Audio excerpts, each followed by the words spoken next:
Alors les enfants, aujourd'hui, je vous propose de vous lire une histoire. L'histoire de Toujours rien, qui a été écrite par Christian Woltz. J'ai choisi cette histoire parce que je sais que plusieurs personnes dans la classe ont essayé de faire des plantations. Du coup, ça répond bien à ce que vous avez vu à la maison. Alors, sur cette couverture, vous voyez ici, il y a le titre, Toujours rien, avec le point d'interrogation. Le point d'interrogation, c'est ce qu'on voit quand on se pose une question. Et celui qui se pose une question, c'est ce bonhomme-là. Ce bonhomme-là, c'est Monsieur Louis. Regardez bien comment il est fabriqué, ce bonhomme. Vous voyez? Alors, vous allez voir, tout au long de l'histoire, ce ne sont pas vraiment des dessins qu'on va retrouver. Tous les personnages de l'histoire sont fabriqués avec des matières.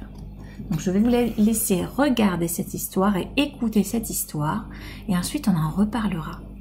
Le nom de l'auteur, de la personne qui a écrit ce livre, il est écrit juste ici. Hop, là. Vous voyez?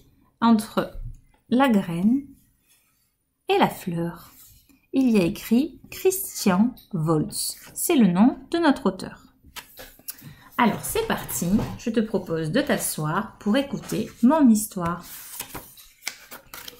Toujours rien.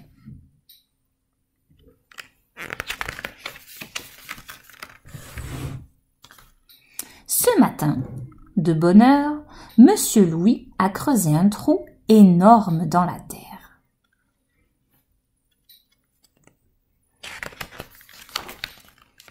Dans ce trou énorme, Monsieur Louis a laissé tomber une petite graine pleine de promesses. Parce que les petites graines adorent se rouler dans la terre.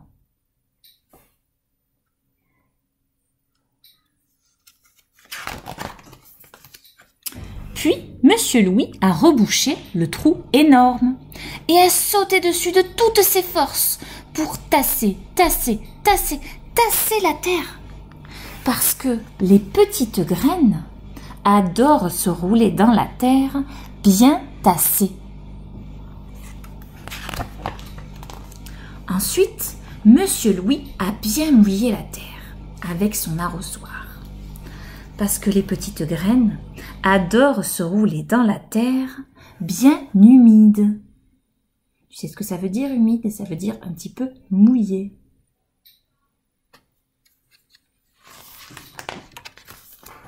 Enfin, Monsieur Louis a dit « Je t'attends !» Parce que les petites graines adorent sentir qu'on les aime et qu'on les attend.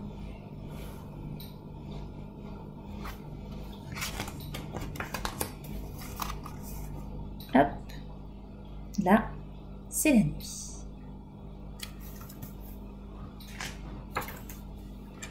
Le lendemain, Monsieur Louis est venu voir si quelque chose avait poussé. Il n'y avait rien à voir. Évidemment, c'était trop tôt. « Il faut être patient, dit-il à l'oiseau. » Mais l'oiseau ne répondit rien. Le lendemain, Monsieur Louis est venu voir si quelque chose avait poussé. Il n'y avait rien à voir. C'était encore trop tôt. « Je reviendrai demain, dit-il à l'oiseau. Mais l'oiseau ne répondit rien. Vous voyez, vous, ce qui se passe? Regardez bien la graine. Hein? Le lendemain, Monsieur Louis était fidèle à son rendez-vous. Il n'y avait toujours rien à voir. « C'est long à pousser, dit-il à l'oiseau. Mais l'oiseau ne répondit rien. Le lendemain, Monsieur Louis est venu encore une fois, et il n'y avait toujours aucune trace de la petite graine. « J'en ai assez, dit-il un peu énervé à l'oiseau. Pas la peine que je revienne demain. » Mais l'oiseau ne répondit rien. Vous voyez ce qui va se passer? Regardez. «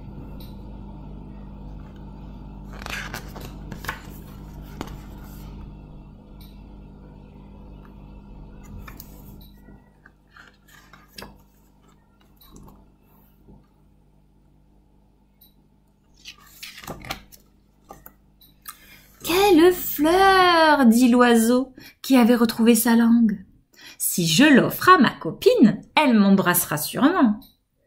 Cet oiseau était amoureux, ça c'est sûr.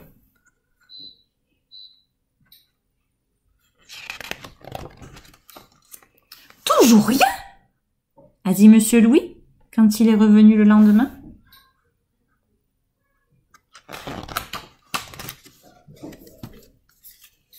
Et l'histoire se termine là. Alors, je vais te poser des petites questions pour voir si tu as bien compris l'histoire, d'accord? Alors, la première question est, est-ce que il s'est passé quelque chose avec cette graine? Est-ce que quelque chose a poussé de la graine ou pas? Monsieur Louis dit qu'il n'y a toujours rien à la fin de son histoire. Alors, est-ce que quelque chose a poussé? Eh oui, quelque chose a poussé. C'est la fleur. Elle est ici.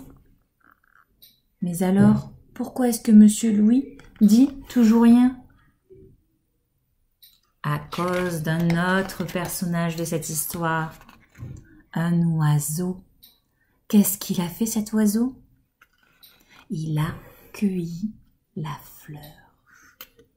Et quand Monsieur Louis est revenu le lendemain, il a cru que la fleur n'avait pas poussé. Alors les enfants, je sais que certains ont vu des graines, en ont planté. Est-ce que tout le monde a déjà vu une graine? Alors qu'est-ce qui se passe quand on plante une graine? Quand on plante une graine, il y a quelque chose qui sort de la graine. Alors dans l'histoire, on voit quelque chose qui sort de la terre. Ça, c'est la tige qui pousse, qui va sortir. Et ici, ça va faire une fleur ensuite. D'accord? Mais il y a aussi des racines qui sortent. Les racines, elles sortent de l'autre côté de la graine pour qu'elles puissent aller prendre l'eau dans la terre. Je vous propose qu'on se retrouve plus tard.